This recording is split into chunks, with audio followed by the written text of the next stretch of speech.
Hi all, welcome back to Craftopedia. ഇത് നമ്മുടെ ചാനലിൻ്റെ 4ാമത്തെ ലോങ് വീഡിയോ ആണ്. അപ്പോൾ നമുക്കൊരു റിക്വസ്റ്റ് വന്നിട്ടുണ്ടായിരുന്നു ക്രോഷേ വെച്ചിട്ട് എന്തെങ്കിലും ചെയ്യാനായിട്ട്. അപ്പോൾ ഇന്ന് സിമ്പിളായിട്ട് ഒരു ക്രോഷേ ബോ നമുക്ക് ചെയ്യാം. ഞാനും ക്രോഷേ സ്റ്റാർട്ട് ചെയ്തിട്ടേ ഉള്ളൂ, അപ്പോൾ എനിക്ക് അറിയാവുന്ന ബേസിക്സ് ഒക്കെ ഞാൻ നിങ്ങൾക്ക് പറഞ്ഞുതരാം. അപ്പം ത്രെഡ് നമുക്ക് ഇഷ്ടമുള്ളത് ചൂസ് ചെയ്യാം. അപ്പോൾ അതിൻ്റെ പാക്കറ്റിൽ തന്നെ കാണും നീഡിൽ എടുക്കേണ്ട സൈസ് ഏതാണ്. അപ്പോൾ ഞാൻ ചെയ്ത ഫസ്റ്റ് ക്രോഷേ പ്രോജക്റ്റ് ഇതായി ചെറിയായിരുന്നേ. അത് അത്ര പെർഫെക്റ്റ് ആയില്ലെങ്കിലും വലിയ കുഴപ്പമില്ലാതെ. അപ്പോൾ അധികം ഇൻട്രോ പറഞ്ഞ് വെറുപ്പിക്കാതെ നമുക്ക് വീഡിയോ സ്റ്റാർട്ട് ചെയ്യാം. അപ്പോൾ ആദ്യം നമുക്ക് ഒരു സ്ലിപ്പ് നോട്ട് കൊടുക്കണം. ഈ ഒരു കെട്ടാണ് സ്ലിപ്പ് നോട്ട് എന്ന് പറയുന്നത്. ഇത് ശരിക്കും നീഡിൽ വെച്ചിട്ട് തന്നെയാണ് നമ്മൾ ചെയ്യുന്നത്. അപ്പോൾ ആദ്യം ബേസിക്സ് ഒട്ടും അറിയാത്തവർക്ക് ഇങ്ങനെ ചെയ്യാവുന്നതാണ്. അപ്പോൾ ഇങ്ങനെ ഒരു സ്ലിപ്പ് നോട്ട് ഇട്ട് കൊടുത്തിട്ട് ഇനി നമ്മൾ ഇതിലാണ് ചെയിൻ സ്റ്റിച്ച് സ്റ്റാർട്ട് ചെയ്യുന്നത്. ചെയിൻ സ്റ്റിച്ച് ആണ് ഇതിന്റെ ഒരു വെരി ബേസിക് സ്റ്റിച്ച് എന്ന് പറയുന്നത്. അപ്പോൾ ഈ ഒരു രീതിയിലാണ് ചെയിൻ സ്റ്റിച്ച് ചെയ്യുന്നത്. അത് വീഡിയോ കണ്ട് മനസ്സിലാക്കുന്നതായിരിക്കും ബെറ്റർ. കാരണം ഞാൻ പറഞ്ഞു കഴിഞ്ഞാൽ അത് എത്രത്തോളം നിങ്ങൾക്ക് മനസ്സിലാവുമെന്ന് എനിക്ക് അറിയത്തില്ല.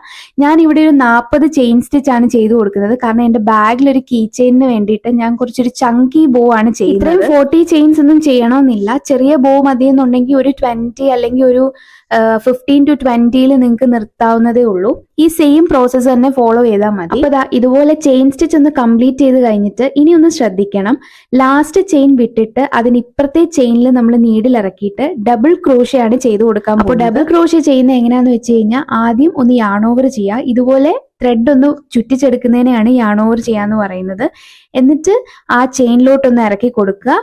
അതിനുശേഷം വീണ്ടും യാൺ ഓവർ ചെയ്തിട്ട് ആ ത്രെഡ് ഉള്ളിൽ കൂടെ പുള്ളി ചെയ്തെടുത്ത് കഴിയുമ്പോൾ നമുക്ക് 3 ലൂപ്സ് ഇങ്ങനെ കിട്ടും നീഡില്. അതിനകത്ത് വീണ്ടും യാൺ ഓവർ ചെയ്തിട്ട് 2 ലൂപ്പിനുള്ളിൽ കൂടെ പുള്ളി ചെയ്തെടുക്കുക. എന്നിട്ട് വീണ്ടും ഒന്നുകൂടെ യാൺ ഓവർ ചെയ്തിട്ട് ഈ 2 ലൂപ്പിനുള്ളിൽ കൂടെ പുള്ളി ചെയ്തിട്ടെടുക്കുക. അപ്പോൾ ഈ സെയിം പ്രോസസ്സ് നമ്മൾ ആ ത്രൂ ഔട്ട് അത്രയും ചെയിൻസ് തീരുന്നത് വരെ ഓരോ ചെയിനിലും ഇറക്കി ഇറക്കി ചെയ്തു. അപ്പോൾ ഈ ഒരു ബോ ഫുള്ള് കംപ്ലീറ്റ് ചെയ്യാനായിട്ട് ഞാൻ ഈ ഒരു ഡബിൾ ക്രോഷേ മാത്രമേ യൂസ് ചെയ്യുന്നുള്ളൂ. വേറെ ഒരു സ്റ്റിച്ചസും യൂസ് ആദ്യം നമ്മൾ ചെയ്യുമ്പോൾ നമുക്ക് ഇതൊട്ടും ഈ നീഡിൽ നമ്മുടെ കയ്യിൽ വഴങ്ങി വരത്തേ ഇല്ല. പിന്നെ ചെയ്ത് വരുമ്പോഴേ ഇതൊന്ന് സെറ്റായി വരത്തുള്ളൂ. അപ്പൊ ആദ്യം തന്നെ ചെയ്തിട്ട് ശരിയായില്ല എന്ന് വെച്ചിട്ട് ആരും ഡിസപ്പോയിന്റ് ആവേണ്ട കാര്യമില്ല. എനിക്ക് ഇപ്പോഴും അത്ര നന്നായിട്ട് ഈ ത്രെഡിന്റെ ടെൻഷൻ മെയിൻറ്റെയിൻ ചെയ്ത് ഇത് ചെയ്യാനൊന്നും അറിയത്തില്ല. പക്ഷെ എനിക്ക് ഒരു സാധനം ഞാനിങ്ങനെ വീഡിയോ നോക്കിയൊക്കെ പഠിച്ച് കംപ്ലീറ്റ് ചെയ്തെടുക്കാനായിട്ട് പറ്റും. അപ്പൊ ഇതേപോലെ നമ്മൾ ചെയ്തെടുത്ത അത്രയും ചെയിൻ സ്റ്റിച്ചിലും ഒന്ന് ഡബിൾ ക്രോഷേ ചെയ്തെടുക്കുക. ഇനി ഒറ്റ ഒരു ലാസ്റ്റ് ചെയിനേ ഉള്ളൂ. ഇതിലും കൂടെ ഡബിൾ ക്രോഷേ ചെയ്യുക. അതിനുശേഷം നമ്മൾ എക്സ്ട്രാ ഒരു ചെയിൻ സ്റ്റിച്ച് കൂടെ ഇട്ട് കൊടുത്തിട്ട് വീണ്ടും അതൊന്ന് ഫ്ലിപ്പ് ചെയ്തിട്ട് ഇപ്പുറത്തോട്ട് ഫുള്ള് ഇതേ പ്രോസസ്സ് പോലെ തന്നെ ഡബിൾ ക്രോഷേ വീണ്ടും ചെയ്തു. അപ്പോൾ തിരിച്ച് നമ്മൾ ഡബിൾ ക്രോഷേ ചെയ്ത് വരുമ്പോൾ എക്സ്ട്രാ ചെയിൻ ഒന്നും വിടേണ്ട ആവശ്യമില്ല. കാരണം ആദ്യം നമ്മൾ ചെയ്തപ്പോൾ ഒരു ചെയിൻ വിട്ടിട്ട് തൊട്ട് പുറയിലെ ചെയിനിൽ നിന്നല്ലേ സ്റ്റാർട്ട് ചെയ്തത്. അതേപോലെ ഇവിടെ ചെയ്യേണ്ട ആവശ്യമില്ല. തൊട്ട് ബാക്കിലുള്ള ഡയറക്റ്റ് ചെയിനിൽ തന്നെ നമുക്ക് സ്റ്റാർട്ട് ചെയ്യാം. അപ്പോൾ വീഡിയോയിൽ കാണുന്നത് അതേപോലെ തന്നെ നോക്കി ചെയ്താൽ മതി. കാണുന്നത് മനസ്സിലാവുന്നുണ്ടെന്ന് ഞാൻ വിശ്വസിക്കുന്നു. അപ്പോൾ ഇത് നമ്മുടെ second set of double crochet ആണ്. ഞാൻ ഇതേപോലെ ടോട്ടലി 3 എണ്ണമാണ് ചെയ്തെടുത്തിട്ടുള്ളത്. അപ്പോൾ നിങ്ങൾ നല്ല രീതിയിൽ ക്രോഷേ മുന്നോട്ട് കൊണ്ടുപോകാൻ ആഗ്രഹിക്കുന്ന ആൾക്കാരാണെങ്കിൽ നീഡിൽ ചൂസ് ചെയ്യുമ്പോൾ ഇതേപോലെ പ്ലാസ്റ്റിക് ഇങ്ങനെ കോട്ടിംഗ് ഉള്ള നീഡിൽ ചൂസ് ചെയ്യുന്നതായിരിക്കും നല്ലത്. കാരണം മറ്റേ ആ മെറ്റൽ മാത്രം ഉള്ളതാണെന്നുണ്ടെങ്കിൽ കുറച്ചു നേരം കഴിയുമ്പോഴത്തേക്ക് കൈ നല്ല രീതിയിൽ വേദന എടുക്കാനായിട്ട് തുടങ്ങും. അതും ആദ്യമൊക്കെ ചെയ്തു തുടങ്ങുമ്പോൾ നല്ല രീതിയിൽ വേദന എടുക്കുന്നുണ്ടായിരിക്കും. എനിക്കാണെന്നുണ്ടെങ്കിൽ കുറച്ചു നേരം ഇത് ചെയ്ത് കഴിഞ്ഞിട്ട് കൈ ഒന്ന് നോക്കുമ്പോഴത്തേക്ക് ഷോക്ക് അടിക്കുന്ന പോലെ ഒരു ഫീൽ വരെ വരാറുണ്ട്. പക്ഷെ അതൊക്കെ കുറച്ച് നാളത്തേക്കേ ഉള്ളൂ. നമുക്കിത് ചെയ്ത് നല്ലോണം വഴങ്ങി വരുമ്പം അതൊന്നും ഒരു പ്രശ്നമില്ലാതെ ആവും. ഞാൻ അതേപോലെ ഈ നീഡിലും ത്രെഡും ഒക്കെ വാങ്ങിയ സമയത്ത് ഒരു എക്സൈറ്റ്മെന്റ് മൂത്തിട്ട് ചെറിയ സാധനങ്ങളൊന്നും ചെയ്യാതെ വലിയ സാധനങ്ങളിലൊക്കെ ആയിരുന്നു കയറി പിടിച്ചുകൊണ്ടിരുന്നത്. അപ്പോഴത്തെ ആ ഒരു എക്സൈറ്റ്മെന്റിൽ ഞാനൊരു വിന്റർ സ്കാർഫ് ചെയ്യാനായിട്ട് സ്റ്റാർട്ട് ചെയ്തിട്ടുണ്ടായിരുന്നു. പക്ഷെ വിന്റർ കഴിഞ്ഞാലും അതിന്റെ പണി തീരുമെന്ന് എനിക്ക് തോന്നുന്നില്ല. അപ്പോൾ ഈ വീഡിയോ എടുക്കുന്ന പൊസിഷനിൽ തന്നെ ഇരുന്ന് കുറെ നേരം നമുക്കിത് ചെയ്യാനായിട്ട് ഭയങ്കര ബുദ്ധിമുട്ടാണ്. അതുകൊണ്ടാണ് ഞാനിങ്ങനെ അവിടെ ഇവിടെയൊക്കെ ഓടി നടന്നിരുന്ന് ചെയ്തിട്ടാണ് ഇതൊന്ന് കംപ്ലീറ്റ് ചെയ്തിട്ടെടുത്തത്.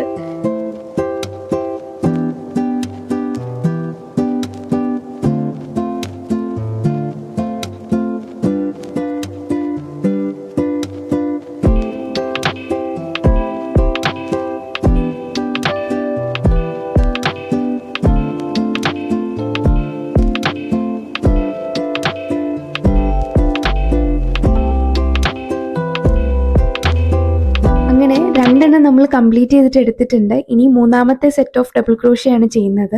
ഇത് നമുക്ക് എത്ര വീതി വേണം അതിനനുസരിച്ച് ഇതിങ്ങനെ എക്സ്റ്റെൻഡ് ചെയ്ത് പോവാം. അപ്പൊ നിങ്ങൾക്ക് ഇവിടെ വരെ മതിയെന്നുണ്ടെങ്കിൽ ഇത് വെച്ചിട്ട് സ്റ്റോപ്പ് ചെയ്യാവുന്നതാണ്.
അങ്ങനെ ഫൈനലി ഇതാ ഇത്രയും ഡബിൾ ക്രോഷ്യ നമ്മൾ കംപ്ലീറ്റ് ചെയ്തിട്ട് എടുത്തിട്ടുണ്ട്. ഇനി നമുക്ക് കുറച്ച് നീളം വിട്ടിട്ട് ഈ ത്രെഡ് ഒന്ന് കട്ട് ചെയ്തിട്ട് ഇതാ ഇതുപോലെ ഇങ്ങനെ പുള്ള് ചെയ്ത് അങ്ങ് വിട്ടു കൊടുക്കാം.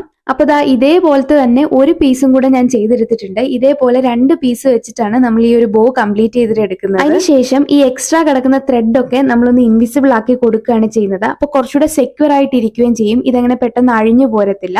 അപ്പൊ ഒരു നീഡിൽ എടുത്തിട്ട് ദാ ഇതുപോലെ ഇങ്ങനെ കുത്തി കുത്തി ഈ ഒരു ത്രെഡ് ഒന്ന് കംപ്ലീറ്റ്ലി നമ്മളൊന്ന് ഇൻവിസിബിൾ ആക്കി ഉള്ളിൽ തന്നെ വെച്ച് കൊടുക്കുന്നുണ്ട്.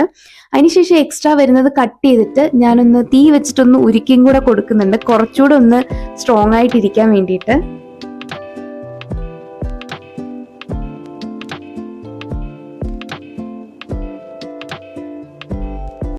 അപ്പോൾ ഒരു സൈഡിലുള്ള ത്രെഡ് മാത്രം നമ്മൾ ഇതുപോലെ ഒന്ന് ഇൻവിസിബിൾ ആക്കി കൊടുക്കുക, മറ്റേ സൈഡിലെ അതുപോലെ തന്നെ വെക്കുക. അത് നമ്മൾ ഇതുപോലെ ഒന്ന് ഫോൾഡ് ചെയ്തെടുത്തിട്ട്, കാരണം ഇതാണ് നമ്മുടെ ബോയുടെ ആ 2 ഫ്ലാപ്പ് പോലെ വരുന്നത്, ഫോൾഡ് ചെയ്തെടുത്തിട്ട് ഇതുപോലെ ഇങ്ങനെ ഒന്ന് തയ്ച്ചു കൊടുക്കുക. അപ്പോൾ ഇത് ചെയ്യുമ്പോൾ അങ്ങനെ ഇന്ന സ്റ്റിച്ചിൽ ചെയ്യണം അങ്ങനെയൊന്നുമില്ല.